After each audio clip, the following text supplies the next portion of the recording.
श्री राम ज्योतिष India YouTube channel में सभी ज्योतिष प्रेमियों का स्वागत है। षष्ठांश के अधिपति के फल विचार की सीरीज में आज तीसरा भाग आपके सामने प्रस्तुत है। षष्ठांश 60 होते हैं, एक राशि में 30 अंश होते हैं और आधा अंश का एक षष्ठांश होता है, जिसके कारण यह सबसे सूक्ष्म कुंडली षोडश वर्ग के अंदर मानी गई है। पूर्व जन्मों के आधार पर जो प्रारब्ध बनता है संचित कर्मों के आधार पर, उसका विचार षष्ठांश से किया जाता है और षष्ठांश निर्धारित करता है कि ग्रह किस प्रकार के अपने फल प्रदान करने वाला है। भले ही वह जन्म कुंडली में उच्च हो, नीच राशि में हो, लेकिन षष्ठांश के वर्ग का बहुत अधिक विचार सामान्य रूप से ग्रह पर देखा जाता है। तो पहले दो खंडों में 15-15 षष्ठांश के अधिपतियों का विचार किया जा चुका है। आज ये तीसरा खंड है, जिसमें 31 से लेकर 45वें षष्ठांश के अधिपति का विचार किया जाएगा। पहले बताया भी जा चुका है, एक बार पुनः स्मरण करा देता हूँ कि षष्ठांश का क्रम विषम राशियों में सीधा होता है 1 से 60 तक, और सम राशियों में क्रम विपरीत होता है, यानी 60 से 1 तक। और पहला जो षष्ठांश होता है स्वयं उसी राशि का होता है जिस राशि में ग्रह विराजमान होता है। तो इसके लिए सीधी गणना है कि जितने अंश पर ग्रह चल रहा हो कला सहित, उसका दुगना कर दें और उसमें 12 का भाग देकर 1 जोड़ देते हैं, तो उससे हमें अपने षष्ठांश का क्रम मालूम पड़ जाता है। विषम राशि में गणना उसकी सीधी होती है और सम राशि में उसकी गणना विपरीत क्रम से ही की जाती है। तो पहले विचार करते हैं कि किस अधिपति का क्या नाम होता है और नाम के अनुरूप उसका फल विचार किस प्रकार से किया जाता है। षष्ठांश अकेला वर्ग है, षष्ठांश के अलावा अन्य वर्ग भी होते हैं, उनके भी वर्गों के अधिपति होते हैं, उनका भी विचार किया जाता है। और जब ये समाप्त हो जाएंगे तो क्रमशः एक ग्रह के ऊपर कौन कौन सी अधिपति किस वर्ग में उसकी बन रही हैं, उन पर भी सम्यक रूप से विचार किया जाएगा, ताकि हम समझ सकें कि एक ग्रह कहाँ कहाँ अच्छा और कहाँ कहाँ बुरा प्रभाव देने की क्षमता रखता है। कोई ग्रह नवमांश में अच्छे वर्ग में हो सकता है, षष्ठांश में खराब वर्ग में हो सकता है, चतुर्थांश में अच्छे वर्ग में हो सकता है, दृष्टिकांड में खराब वर्ग में हो सकता है। तो उनका सम्मिलित रूप से क्या प्रभाव जातक के ऊपर होने वाला है, उसका विचार भी उदाहरण के साथ आपके सामने प्रस्तुत करने का प्रयास करूंगा। लेकिन उससे पहले हमें हर वर्ग कुंडली के अधिपति और उनके संबंधित फलों का विचार ध्यान में आना चाहिए, स्मरण में होना चाहिए, तभी हम उसका संतुलित प्रयास और फलित में किया जा सकता है। अब विचार करते हैं 31वें षष्ठांश से।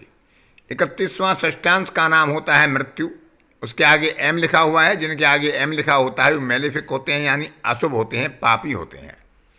मृत्यु का अर्थ होता है अंत, जीवन का अंत, धन का अंत, मान सम्मान का अंत, किसी भी तथ्य का अंत होता है, किसी भी तत्व का अंत होता है, तो उसे मृत्यु कहते हैं। तो ऐसे जातक अधिकांशतः जो व्यवहार में ही पाए जाते हैं, परिवहन संबंधी कार्यों में रत होते हैं। वो चालक हो सकते हैं, परिवहन कार्यों में श्रमिक हो सकते हैं, वजन लादने उतारने वाले हो सकते हैं।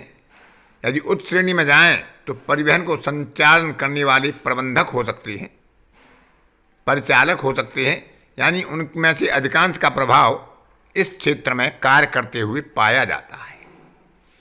32वां षष्ठांश काल होता है, यह भी मेलेफिक है, पापी है। काल का अर्थ होता है समय। तो ऐसे व्यक्ति जिनका षष्ठांश लग्नेश का, लग्न का या आत्मा कारक का काल के षष्ठांश में यानी 32वें षष्ठांश में होता है, तो भूमि संबंधी कार्य, भूमि से निर्मित सामान, मिट्टी से निर्मित सामान, पदार्थ, मिट्टी के अंदर से निकलने वाले सामान से बनाने वाले पदार्थों में उनकी रुचि पाई जाती है।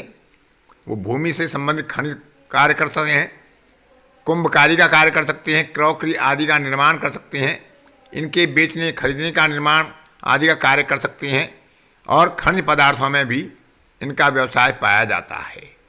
अगला 33वां षष्ठांश है दावाग्नि। यह भी पाप वर्ग का है।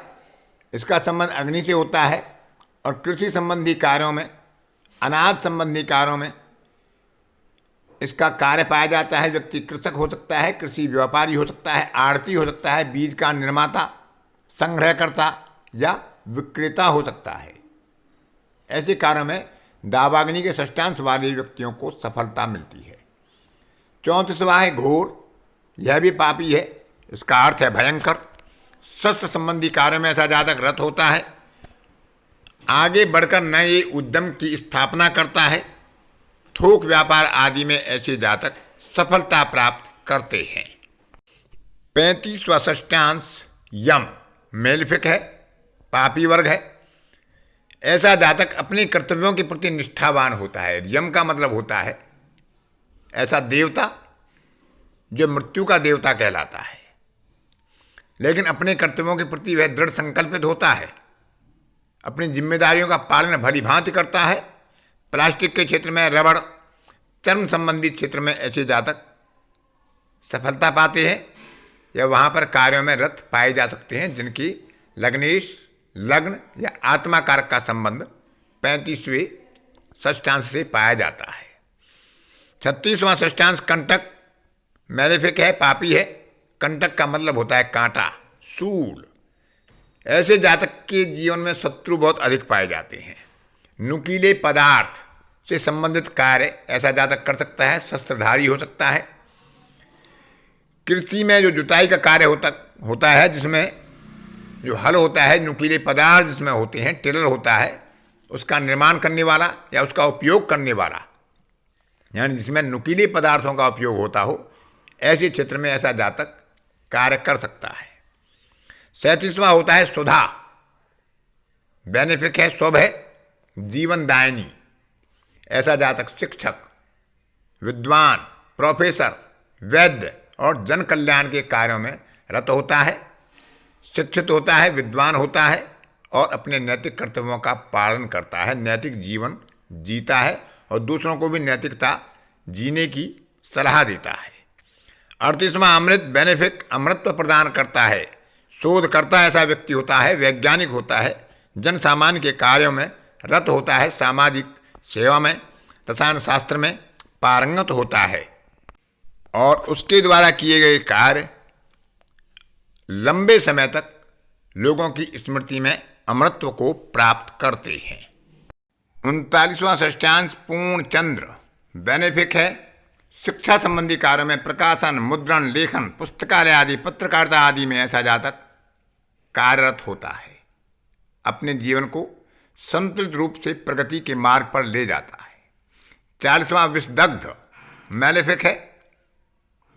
विष के कारण से जातक को परेशानी हो सकती है या विष संबंधी कार्यों में रत रहता है, जिसमें रसायन, वस्त्र व्यापार, वस्तुओं का निर्माण, वस्तुओं को धोना, रंगना और रसायन का उपयोग करना पाया जा सकता है। 41वां कुलनाश मैलेफिक है। वंशनाशक, प्रवासी, घर से दूर रहने वाला, आयात निर्यात आदि कार्यों में रत रहता है। लगातार यात्रा के संबंधित कार्यों में रत होता है और घर से अधिकांशतः दूर ही रहता है। यहाँ पर कुलनाश संबंध दिया गया है। यदि पंचम और पंचमेश, नवम नवमेश पीड़ित होंगे तो हो सकता है ऐसे जातक के आगे सृष्टि का प्रारंभ ना हो पाए, ऐसी संभावना कर सकते हैं।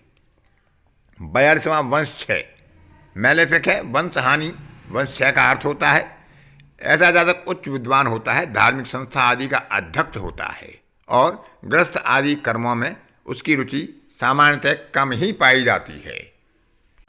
43वां षष्ठांश होता है उत्पात मैलेफिक होता है। इसका अर्थ है असामान्य, कुछ अलग से करने वाला, उद्दंडता करने वाला, साहस और पुरुषार्थ का उपयोग करने वाला, वेद वेदांग और शास्त्रों का प्रखर ज्ञाता होता है। यदि उसे सही दिशा मिल जाए तो जातक जीवन के नवनिर्माण में सहायक होता है। यदि वहाँ पर पाप प्रभाव हो तो दूसरों को भी कष्ट देने वाला होता है। 44वां काल ये पुनः आया है, मैलेफिक है। समय इसका अर्थ होता है अंत, भी इसका अर्थ होता है भूमि कर्म, स्वागत संबंधी कर्म और किसी का सहायक आदि बनकर कार्य करने में ऐसा जातक कार्य करता है। 45वां होता है सौम्य, बेनेफिक है, शुभ है। ऐसा जातक सौम्य प्रकृति, सज्जन प्रवृत्ति, लेकिन महायोद्धा होता है, पराक्रमी होता है, व्यसन से रहित होता है और उच्च श्रेणी का सेनापति और अपने कार्यों को अपने आदेश के बल पर, अपने पुरुषार्थ के बल पर, अपने सहयोगियों के साथ कार्य को आगे बढ़ाने में सफलता हासिल करता है। तो इस तरह से सामान्य रूप से हम इनके प्रभाव को देख सकते हैं। लेकिन फिर मैं एक बात कहना चाहूँगा कि अकेले एक प्रभाव पर या अकेले एक सिद्धांत पर पूरा फलित नहीं होता है। हमें और वर्गों में भी ग्रह की स्थिति का विचार करना पड़ता है। उस पर दृष्टि युति का संबंध क्या है, वह किस नक्षत्र में, किस राशि में है, उसका राशि स्वामी, नक्षत्र स्वामी की स्थिति क्या है, सभी विचार करने के बाद हमें फलादेश करना चाहिए। आज की कक्षा में इतना ही। अन्य किसी कक्षा में फिर किसी नए विषय के साथ आपसे मुलाकात होगी। तब तक के लिए अपनी वाणी को विराम देता हूँ। धन्यवाद।